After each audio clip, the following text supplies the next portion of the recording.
it's been a huge opportunity for evaluators to be able to look at these guys step up in competition. Anytime you have a big projection from the level of competition to where you're going to go. The Senior Bowl was a good way to see the playing field level a little bit and see how they perform. But now you're getting a chance to really see these guys challenge themselves. There's a bunch of two-time transfers in this draft that just climb the ladder. So I think it makes life easier as an evaluator. I feel bad as someone who went to Appalachian State that schools like the one I went to have been rated with their guys, but from an evaluation standpoint for what they're going to do at the next level, it's made it a little bit easier. And then the ability to become more comfortable.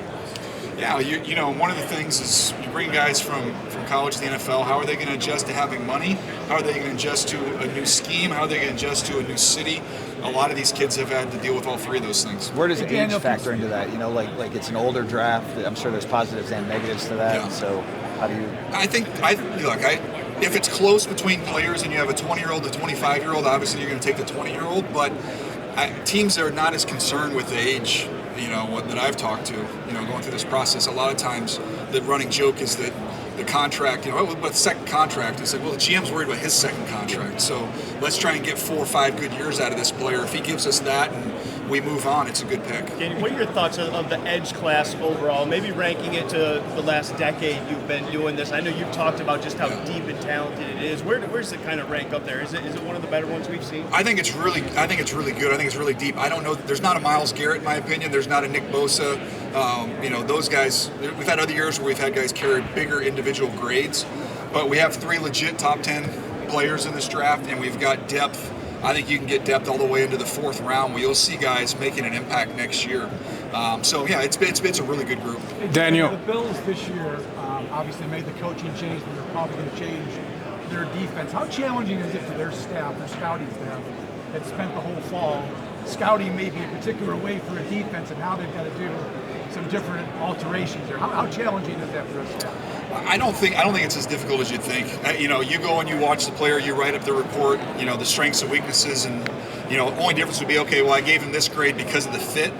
Well, now that we're in a different scheme, you need to have communication with your coaches to your scouts, which every time there's a coaching change, you have your scouts together for meetings. They'll bring in the coaches and say, okay, for our edge rushers, we kind of want a little more size with what we do, whereas the other team, we can play with a smaller linebacker. We need to really be able to run.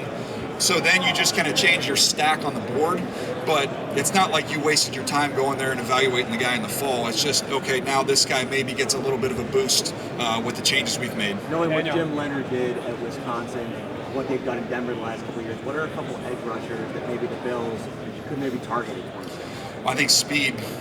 That Broncos defense has a lot of speed off the edge. You look at the get-off numbers, there with Benito and Cooper, they're 2 of the best in the league. So if you're looking at fastball rushers and where they're picking, Cassius Howell, does he get there, from Texas A&M? I think there's a chance he runs in the 4.4s here. He's got legit giddy-up speed. So that would be one that would just be right off the top of my head. And then, a guy like Malachi Lawrence out of UCF, maybe in the 3rd round, is another really good player. He's got a great first step. But when you play the Broncos and you play that defense last year, some teams are going to test your breaks of your tackles, and other teams are going to test your ability to really get out and cover up speed. They are speed. How would you evaluate the quarterback class outside of Mendoza? I think there's some intriguing guys. I don't think it's obviously what we saw 2 years ago with that group in the upper echelon guys and seeing 6 of them come off the board. I don't see that. But after Mendoza, Ty Simpson's one that's fascinating. If you take that small sample size of those good games early in the year, you can get excited about him. I went back through this morning and was just watching more on him and looked at all of his 3rd and 7 throws that he made. And it was not an Alabama supporting cast that you're accustomed to seeing. I mean, there is a lot of pressure on him. There's not a lot of guys uncovering down the field. So you can excuse away maybe some of the drop-off in performance late. You can't run away from the fact that the limited number of starts, the track record there has not been good. But you can find really good tape on him. So there's an intrigue with him. And then after that, I think you get into, Carson Beck, who I think is going to have a little bit of a rise up as we go through the rest of the process. He's big. He's won a lot of games. He's played a lot of games. How he does through the interview process, and it will be important. But I think he'll spin the ball really well. And then you get to like Nussmeier, who's day 2 pick for me. Drew Aller, that's a tough one to figure out. But again, you've got the size, and he's incredibly intelligent, bright. Didn't have a lot of talent at the receiver position with him. Is that a 3rd round? Is that a 4th round? So I think there's intriguing guys. I just don't think that we have a year where we're going to see 3, 4, 5 of these guys go in the first 40 picks. The Bears are in kind of a tricky spot. They have no safeties currently on their roster. Linebackers have some long-term injuries, but everybody's talking about getting to the quarterback. Ryan Poles said he wants speed on defense. How do you see this process playing out for Chicago? I'd be excited if I was Chicago, because most times your team in the past that's had some struggles, you come in here and you're like, well, gosh, we hope we got the right coach. We hope our quarterback's going to pan out, or we're looking for a quarterback. So having those pillars taken care of, this is the easy part. Find safeties who can run and cover. You're going to be able to find those every draft in the 2nd, 3rd, 4th round. There's going to be options for you of guys who can come in and play and contribute. They've got the pillars in place. The offensive line's in a pretty good spot right now.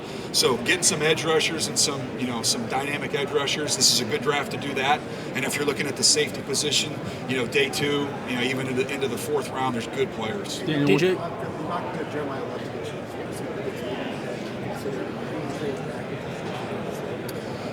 I think every team that I've talked to, and it's always the same at this time of the year, is, hey, do you think we can trade back? I'm still waiting for the first team that's like, hey, we'd really like to trade up in this draft. But, Kansas City, I look at it a little different. You could say, okay, we could trade back and fill a couple needs.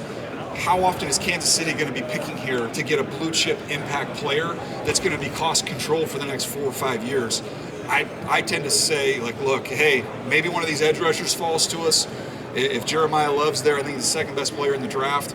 A chance to get a cheap blue chip caliber player, to me, I think I fall more in line with that than the trade back. And why do you think we're in a position that's always excited about? Yeah. What are the traits that you think are most important to this game looking at classes, and what do you think of this class for the strengths from top to bottom? Yeah, there's, again, with the edge rushers and the receivers, I think there's all different flavors. And in terms of some teams are just shopping for different things. But when I look at wideouts and guys that have hit and been successful really over the last 7 or 8 years, I think some of the underrated components of it are guys who have play strength. They're really strong. They're strong with their hands through the catch. They're grounded through the catch. They run through the ball. They don't have to leave their feet and cradle the ball. Like, you think about Puka Nacua is a great example of that. JSN's another great example of that. Amon-Ra St. Brown. These are not little spindly guys. These are strong, sturdy guys, and they're sturdy through the catch. They're sturdy after the catch. So that's become a big thing for me. And I also think even when you get into the postseason, we talk separation. Well, you play the better defenses, the better teams in the postseason. There's just not going to be a lot of separation. You're going to have to be a ball winner and someone who's physically strong. And then the other component is mentally sharp. You look at JSN came in with that reputation. Mabuka, who had some immediate success, came in with that reputation. T-Mac with the Panthers was an incredibly bright football guy.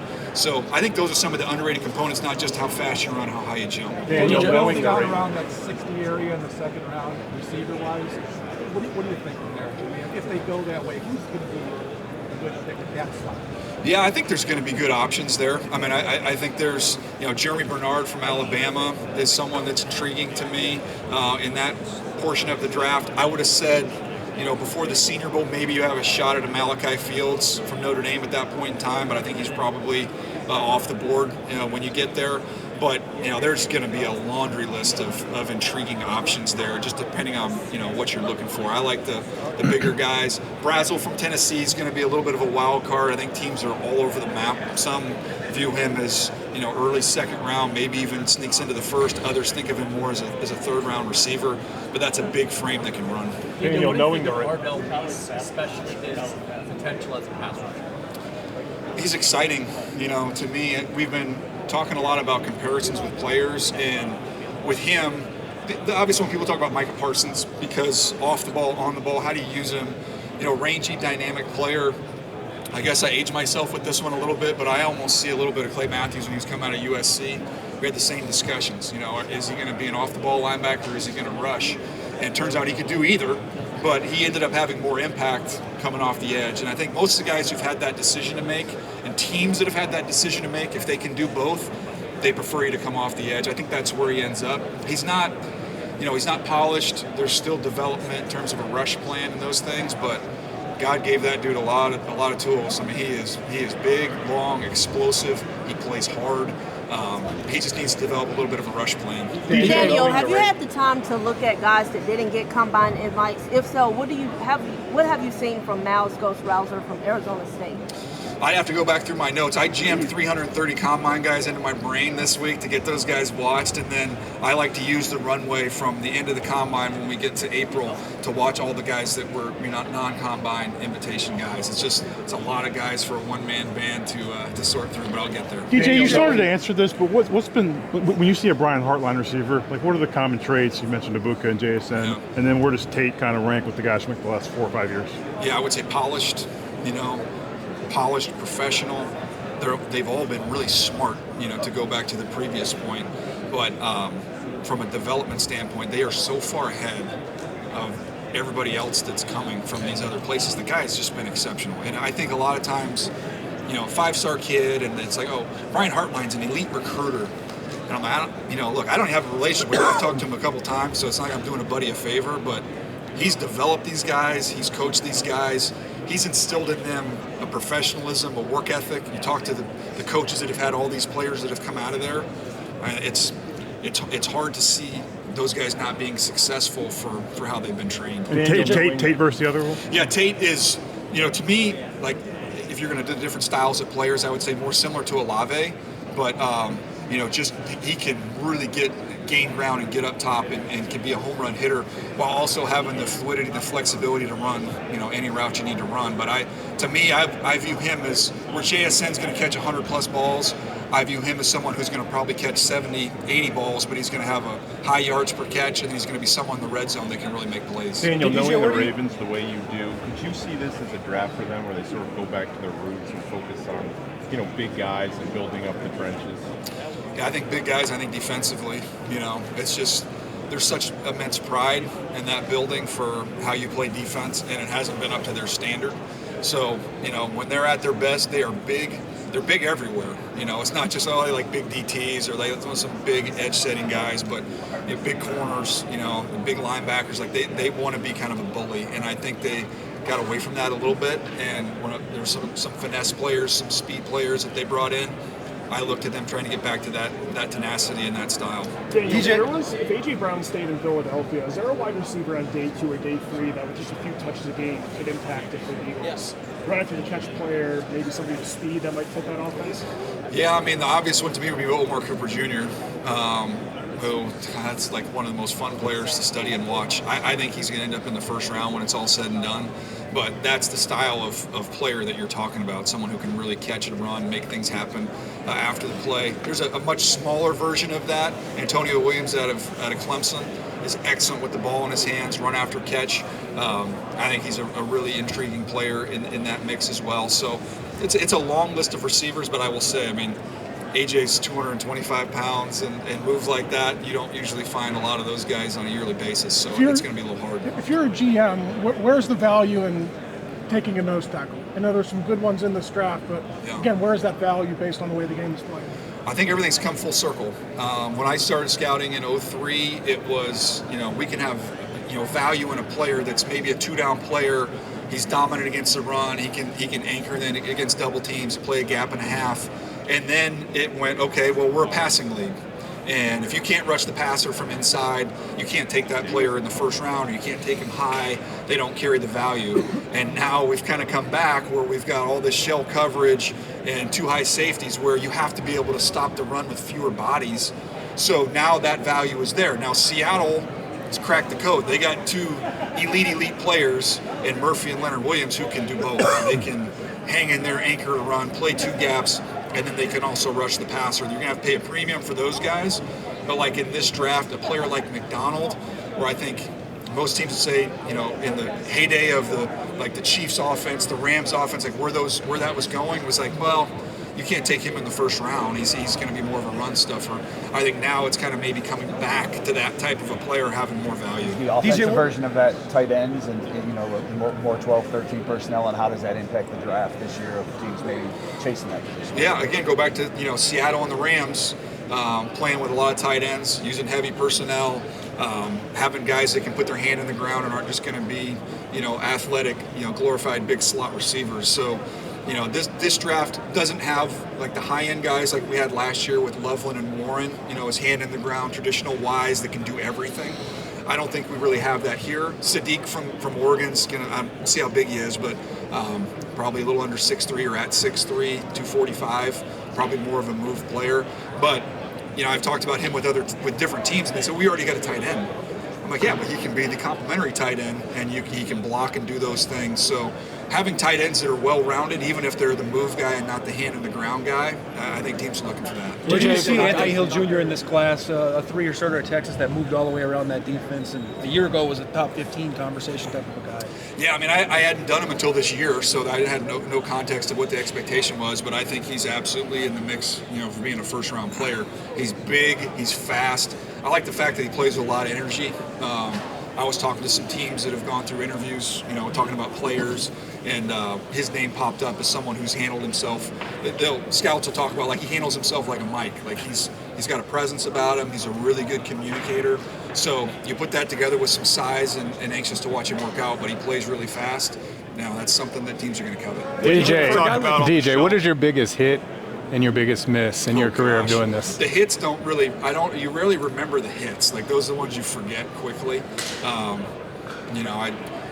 During my scouting days, there was a group of us, it wasn't me, it was a group of us that on Kelsey. So I always tell the story like, hey, what's your greatest hit? What's your greatest miss? I'm like, well, we took Kelsey in the 6th round before I pat myself in the back. We took Danny Watkins in the 1st round. I endorse both, so you gotta wear the good with the bad. Daniel, when you talk about tackles, the top 2 of this class, how high could you see them rising in the 1st round? A team like the Giants, their right tackle, uncertain future with the Illuminor. Do you think that they could prioritize that pick there, or what's maybe holding them back from taking Fano or Maui Noa? I think they're good players. Avim is, Maui Noa is my 12th player, Fano is my 14th player, so maybe a little bit higher than I have them graded, but if you want an offensive lineman, you got to take them early. These guys are all gone. When you study, the top teams in the league, for the most part, all their tackles are premium picks. So you have to almost get uncomfortable with where you take them if you want one, or you just won't get one. So, sorting those 2 guys out, I started out with Fano and then Maui Noa. They're totally different. Fano's a little more dynamic and twitchy and explosive and more of a mover, and Maui Noa's powerful. I thought Maui Noa was going to be 320 pounds, and then just over the last 10 days, I found out he played like 345 with like less than 20% body fat. Like he is a strong, sturdy dude. So, I think they're both grade-wise. Maybe that's a little bit early. But again, we used to always have that conversation about corners when we were in the draft room. It's like, well, I think he's a 3rd-round corner. It's like, well, we're never going to get him there because you have to move those guys up the board or you won't see these corners tackles. That's just the way it goes. Yeah, DJ, for a guy. Yeah, Proctor's like 2 different human beings. So you watch him in the opener against Florida State, and was told he came into camp around 390 pounds, and he was heavy. He looked heavy-footed. He was slow. And he struggled. And then he got himself into shape. You get to the tape later in the year, and you see the athleticism. He's got great feet for a big guy. I think he got down in the 350s. And we'll see how he shows up here. I anticipate he'll show up in shape. But when he's in shape, he's as talented as any lineman in this draft. So that's going to be the question he has to answer. And then with Monroe Freeling, doesn't have a ton of experience. He's got an ideal NFL frame. He's really athletic and explosive. His tape's just a little bit of a roller coaster ride, so he's not a developed product yet. Daniel, for a guy like he was adamant about sticking to a linebacker. He's been a strong Senior Bowl week. Do you see a space for him in the league at linebacker? Where do you have him? Yeah, to me, I think he's a day 2 pick. Yeah, I think he's a plug-and-play guy. He's a little lesser version of Schlesinger, who we saw as a defensive rookie of the year last year. Just maybe a little undersized, but can run and cover. Like Kyle Lewis can cover.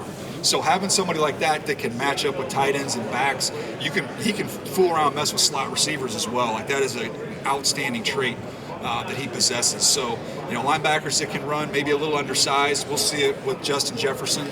knew Justin Jefferson from Alabama in this class, who's going to be around 220 pounds and might run the 4.3s. Like, we talk about the league getting bigger, but yet there's still a place for those guys, especially when you're in nickel and you're in sub and you can get those guys out there, let them run and cover. Offensive coordinators are getting wiped out like every year at the NFL level. Quarterbacks are finding success on their second, third team sometimes, and now you've got a lighter quarterback class. I'm just curious your perspective on where we're at from a development standpoint at the quarterback position. Well, I think a lot of the development, unfortunately, has to take place at the college level, and that's why there's been an emphasis on guys who've started a lot of games. Bo Nix playing a lot of football in college, I think really helped him as he, moved on to the National Football League.